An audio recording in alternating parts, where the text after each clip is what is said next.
Today we're going to break down the one process that really dictates whether a company sinks or swims. And here's the crazy part. It's almost always broken. We're talking about what it means to actually own your entire revenue flow, from the very first lead to the cash finally hitting your account. Okay, let me paint you a picture. It's 2:47 in the morning in Singapore. Someone, somewhere, has a problem, they Google a solution, and they find you. Awesome, right?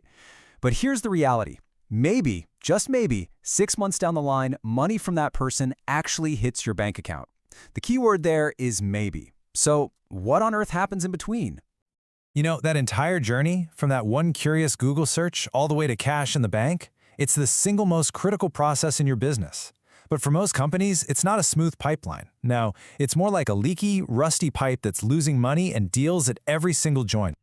So what do we even call this thing? Well, the official term is lead to cash. And this isn't just a sales thing or a marketing thing. We're talking about the entire shebang, from the first little flicker of interest from a complete stranger all the way to the final moment their payment is collected. The whole journey.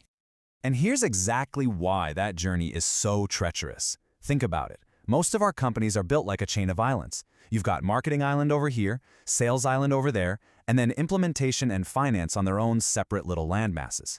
Every time a deal has to get from one island to the next, there's a real chance it's just going to fall into the ocean because nobody actually owns the boat. So, how do these perfectly good deals actually end up at the bottom of the sea? Let's get a little cynical for a second and watch a play-by-play of how revenue just leaks right out of the system, step by painful step. It almost always starts at the most famous rivalry in all of business, right? The handoff from the marketing island to the sales island. So from marketing's point of view, success looks like this. Volume. They're celebrating. We did it. We generated 1,000 leads. Job done? High fives all around. But then, those leads wash up on the shores of Sales Island. And the response? It's immediate and it's brutal. These are garbage. And right there, in that gap, in that finger-pointing, perfectly good opportunities just start to die because nobody can even agree on what a good lead is. But oh, the bleeding does not stop there. Not even close. To get the deal done, sales might promise some custom feature that the legal team has never even heard of. Then that deal gets tossed over to implementation, who find out they have an impossible timeline. And then, if by some miracle the work gets done, finance sends an invoice that the customer immediately disputes because it doesn't match what sales promised 6 months ago. The result? You've just arrived in collections hell. Now, it's so easy to point fingers, right? To blame individuals. But here's the really interesting part. The problem isn't your people. They're all trying to do their jobs. The real problem is the blueprint, the map you've given them to follow. Your org chart is just wrong. This slide, right here, this is the whole problem in a nutshell. Look, we organize our companies in these vertical silos, marketing, sales, and so on. But revenue, the actual money, it flows horizontally across all of them. We're literally structured to protect our own little turfs, while the one thing that keeps us alive, revenue, is forced across every single border. It's crazy. And the result of that structure? Well, every team is incentivized to just optimize their own little slice of the pie.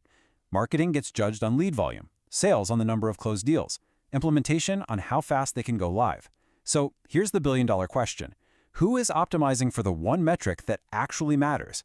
The total time it takes to turn a flicker of interest into cold, hard cash in the bank. The answer, usually, is nobody. So that brings us to the solution.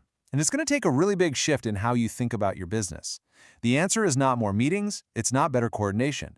It's about understanding the massive difference between just coordinating and taking true, absolute ownership. The fix, in 2 simple but powerful words, is process ownership. Someone or some team has to be responsible for the health of that entire horizontal flow, not just their own vertical slice of it. This is exactly why the function of revenue operations, or RevOps, even exists. See, their job isn't just to manage a CRM system. Their real purpose is to own the entire revenue engine.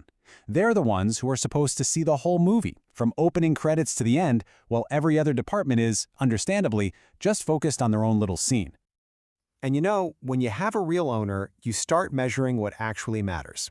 You stop obsessing over these siloed vanity metrics like pipeline and bookings. You start measuring the flow.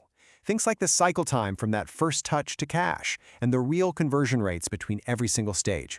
Getting this right is tricky because you can't fix a system that you aren't measuring from end to end. Okay, I know this can all feel a little bit abstract, so let's make it real. I'm going to give you a mission, something you can actually do first thing Monday morning to find the biggest leak in your revenue pipe. Here's the plan. It's simple. First, pull up the records for your last 10 deals that were marked closed lost. Second, trace every single one of them backward, step by step. Third, find the exact spot where it got stuck. Pinpoint what information got dropped during a handoff. And then finally, ask the killer question. Who actually owns the stages where our deals consistently go to die? I'm willing to bet you'll find your biggest problem in less than an hour.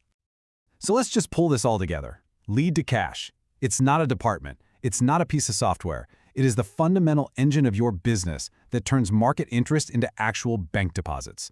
It's everything.